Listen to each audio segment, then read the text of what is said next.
Hola amigos, muy buenos días. Cuando leemos el Evangelio podemos conocer no solo la vida del Señor Jesucristo, sino también las personas que estaban alrededor del Señor Jesucristo. Ayer hablamos de los maestros de la ley, eran personas religiosas y que ellos seguían a Jesús, pero había en ellos la curiosidad y cuando no encajaba con sus creencias, ellos caían en acusar al Señor Jesús. Hoy día vamos a ver a otro tipo de personas que también seguía al Señor Jesús y que esto nos va a permitir que nosotros podamos reflexionar cuáles son nuestras motivaciones al seguir al Señor Jesús.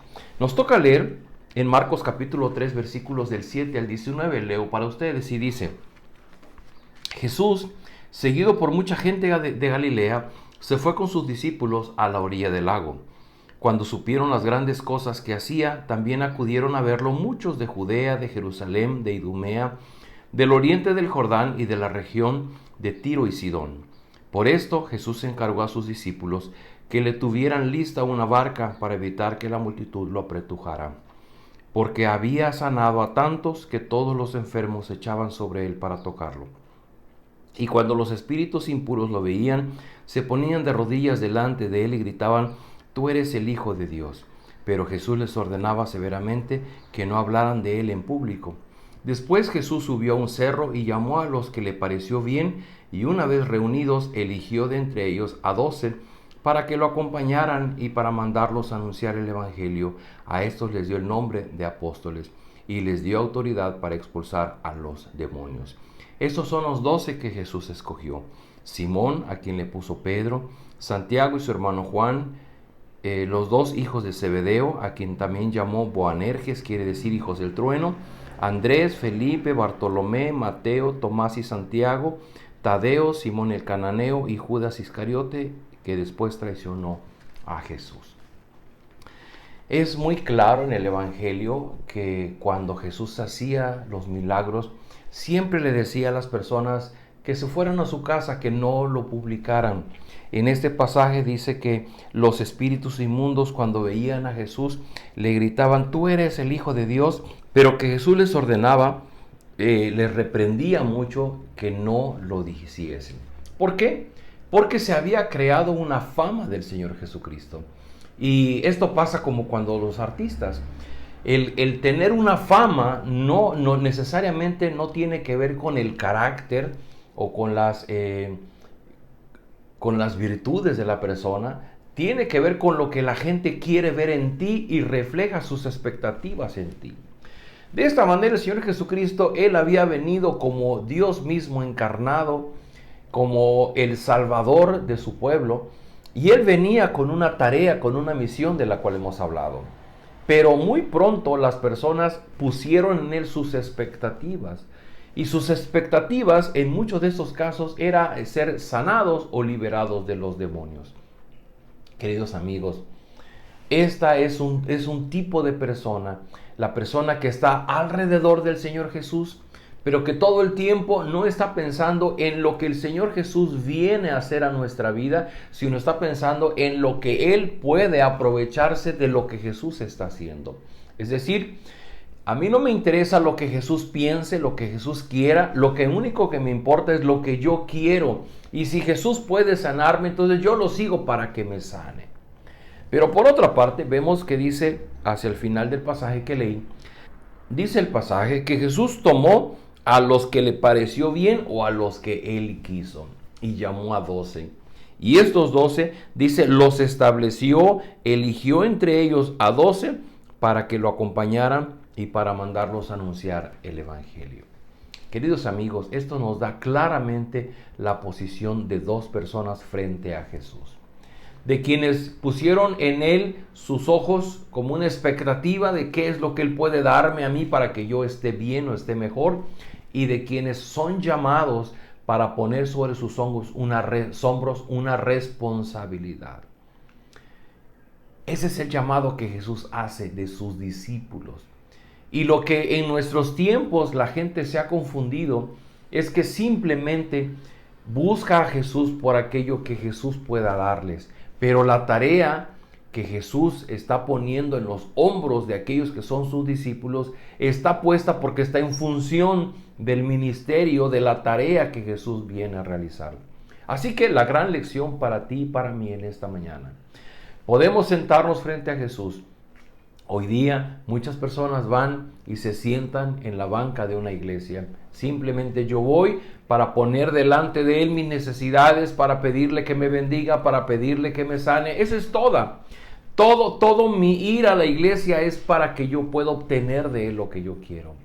Pero yo quiero invitarte a que tú mires el papel de lo que realmente significa un discípulo. Un discípulo es aquel que asume una responsabilidad delante de Jesús, básicamente para ir y anunciar el evangelio.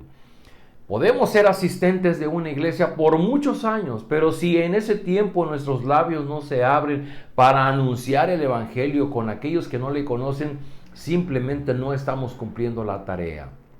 Me voy a adelantar otra vez hacia el final del evangelio. Cuando Jesús se va al cielo, Él encarga una tarea y Él dice: toda potestad me es dada en el cielo y en la tierra. Por tanto, yo les digo, vayan y hagan discípulos. Queridos amigos, yo quiero invitarte a que tú lo reflexiones. Hay miles, hay millones de personas que dicen: yo creo en Dios, yo creo en Jesús, yo oro a Dios, yo oro a Jesús todos los días. Revisa el contenido de tu oración. Si tu oración es solamente para decir: ay Padre, yo te pido, ayúdame, te pido, bendíceme, que mi proyecto salga bien, cuida de mi familia, cuídame a mí, que no me pase nada. Esta es nuestra oración. Está bien, podemos pedirle a Dios que nos bendiga, pero si nuestra oración solo está conteniendo esto, estamos cayendo en el tipo de persona que puso sus expectativas sobre Jesús, sin importar lo que Jesús pedía. En nuestra oración diaria, y justamente ahora, si usted tiene su tiempo con su devocional, su tiempo con Dios, yo lo que le sugiero es que usted pueda orar y decirle: Señor, yo sé que estoy muy apretado en tiempo, sé que tengo muchos compromisos encima, muchas responsabilidades, muchos asuntos que atender, pero dame la oportunidad de cumplir la tarea que tú me has encomendado, de compartir el evangelio con aquellos que me rodean. Ayúdame al inicio, en medio, al final de mis tareas. Ayúdame a planear un tiempo, a dedicar un tiempo en el que yo pueda compartir el evangelio. Porque si yo soy realmente un discípulo llamado por ti, yo voy a ocupar mi tiempo para anunciar el evangelio.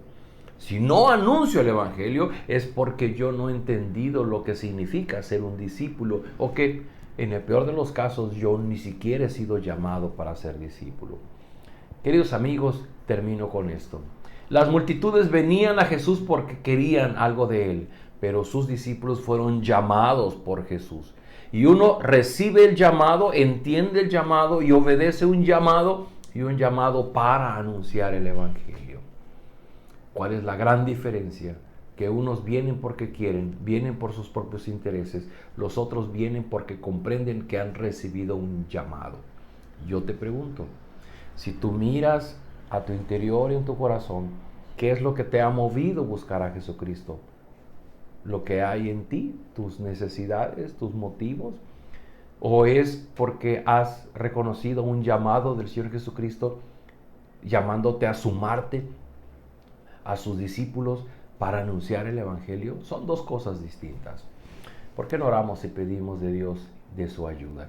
Padre, gracias porque en esta mañana podemos leer el evangelio y entender que hay miles, millones de personas que desde los tiempos en los que estaba el Señor Jesucristo sobre la tierra, le buscaron para ser sanados, para ser liberados de sus prisiones, de las cosas que les metían en sufrimiento.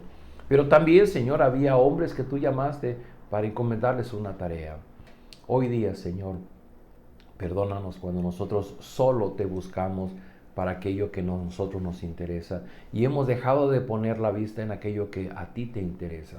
Yo te ruego, Señor, que en este momento las personas que están orando puedan tener la luz de tu Espíritu y reconocer en sí mismos si ha habido este llamado a ser discípulos, y que ellos puedan responder ese llamado y decir, sí Señor, yo quiero ser tu discípulo, solo te ruego, dame el tiempo, dame la gracia, ayúdame a organizar mis tiempos para que yo pueda anunciar el Evangelio a aquellas personas que me rodean.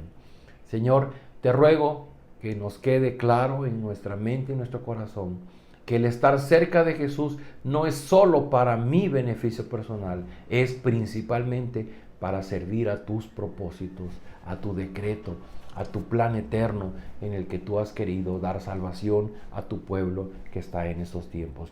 Quédate con nosotros, te lo rogamos en el nombre del Señor Jesús. Amén. Queridos amigos, pues nos vemos el día de mañana.